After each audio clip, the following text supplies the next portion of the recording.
Malam itu, angin berhembus pelan, membawa aroma tanah basah setelah hujan. Sebuah kedai bakso sederhana berdiri di ujung gang kecil, diterangi lampu neon yang berkelap-kelip.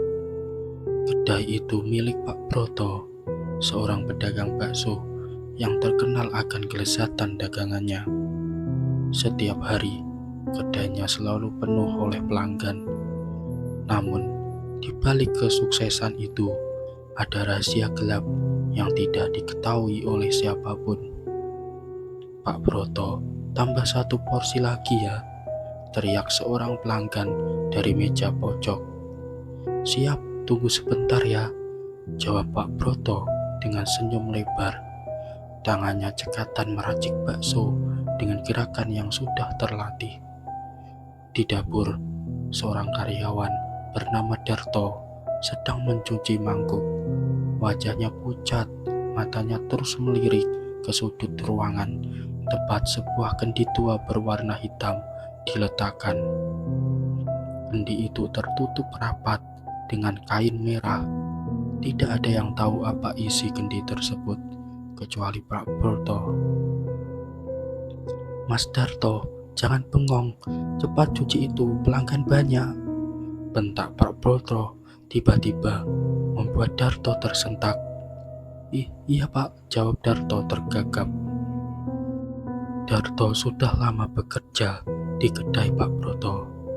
Dia tahu ada sesuatu yang aneh dengan tempat ini, terutama sejak kendi hitam itu muncul beberapa bulan lalu. Sejak saat itu, kedai Pak Broto mendadak ramai pengunjung, bahkan di hari biasa sekalipun. Namun, setiap malam, Darto sering mendengar suara-suara aneh, seperti bisikan dari arah kendi. Malam itu, setelah semua pelanggan pulang, Darto memberanikan diri bertanya kepada Pak Broto. Pak, saya boleh tanya sesuatu? Pak Broto yang sedang menghitung uang hasil penjualan menatapnya tajam. Apa? Kendi itu, apa isinya Pak?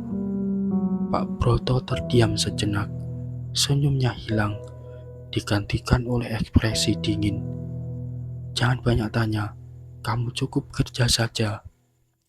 Darto hanya mengangguk, tapi rasa penasarannya semakin besar.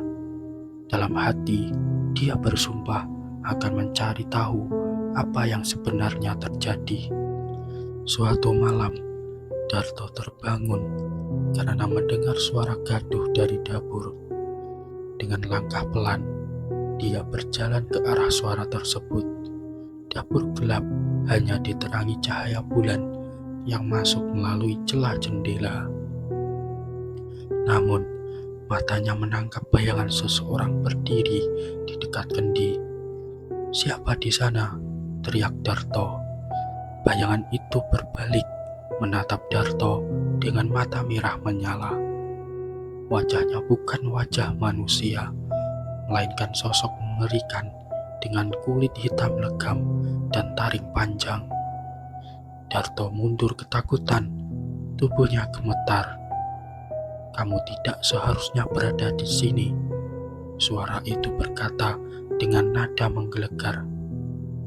Darto pingsan di tempat. Keesokan harinya, Darto terbangun di kamarnya. Pak Broto duduk di kursi, menatapnya dengan ekspresi penuh penyesalan. Mas Darto, saya minta maaf. Kamu tidak seharusnya melihat itu, kata Pak Broto pelan. Apa yang terjadi tadi malam, Pak? Apa isi kendi itu? Tanya Darto. Suaranya gemetar. Pak Broto menghela napas panjang. Kendi itu adalah tempat tinggal makhluk yang membantu saya. Dia yang membuat dagangan saya laris.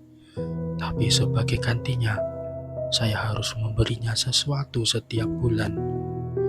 Memberi apa, Pak? Pak Broto tidak menjawab. Matanya berkaca-kaca, dan Darto mulai menyadari apa yang dimaksud. Sejak kejadian itu, Darto mulai merasa tidak nyaman bekerja di kedai Pak Broto. Setiap malam, suara-suara aneh dari Kendi semakin jelas. Kadang dia mendengar tangisan, kadang tawa mengerikan. Hingga suatu hari, seorang pelanggan yang sering datang tiba-tiba menghilang.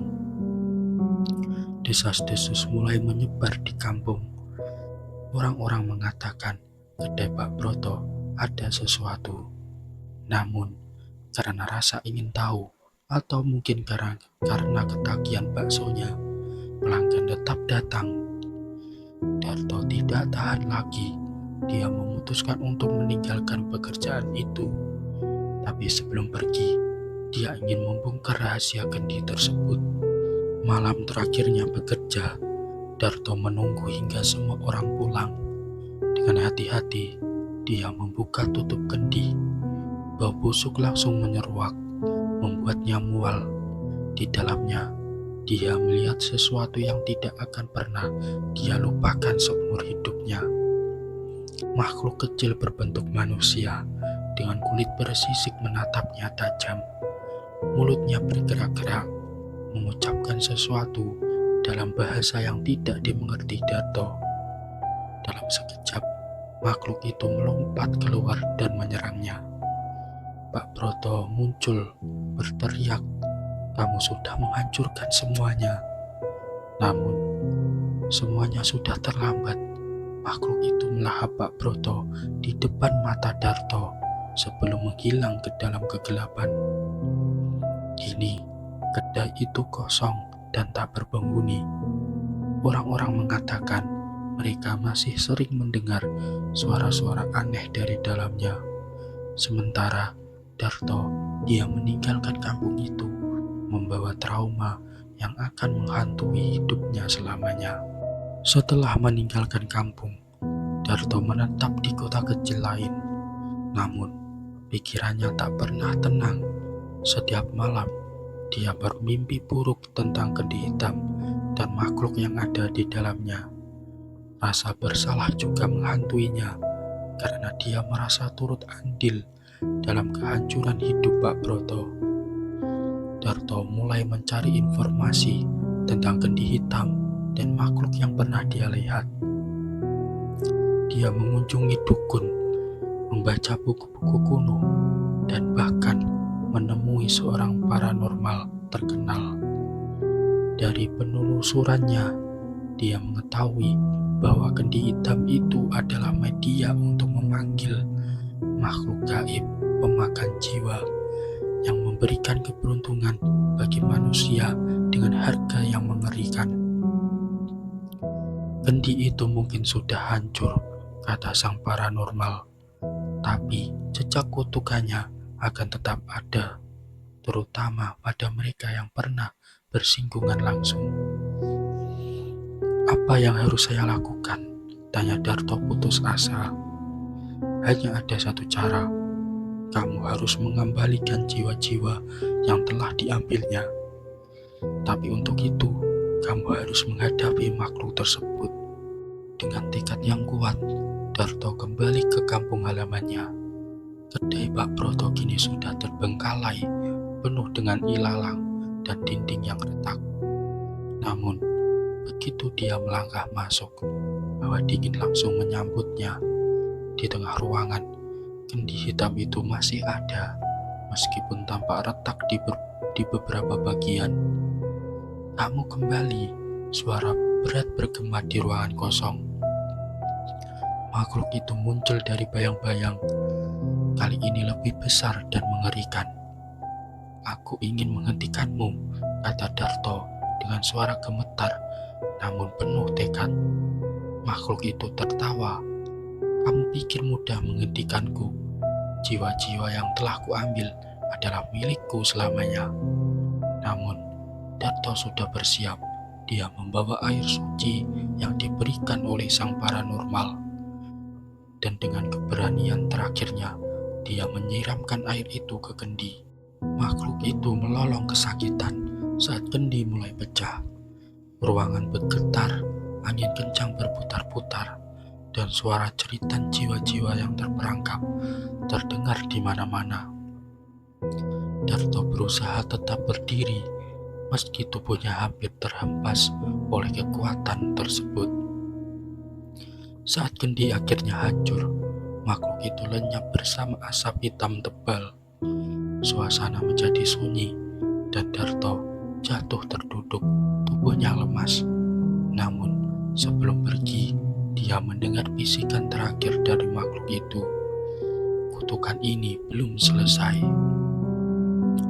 Beberapa minggu setelah kejadian itu, Darto mulai merasakan ada sesuatu yang salah. Tubuhnya sering merasa lemas dan dia melihat bayangan hitam di sudut matanya. Kutukan makhluk itu ternyata belum sepenuhnya hilang. Darto memutuskan untuk tidak tinggal diam. Dia terus mencari cara untuk membersihkan kutukan tersebut, meskipun itu berarti menghadapi bahaya lain. Kini, dia hidup dengan tujuan baru, menghentikan jejak kendi hitam dan memastikan tidak ada orang lain yang mengalami nasib seperti Pak Broto. Namun, di setiap langkahnya, dia tahu bahwa bayangan makhluk itu selalu mengintainya, menunggu saat yang tepat untuk kembali.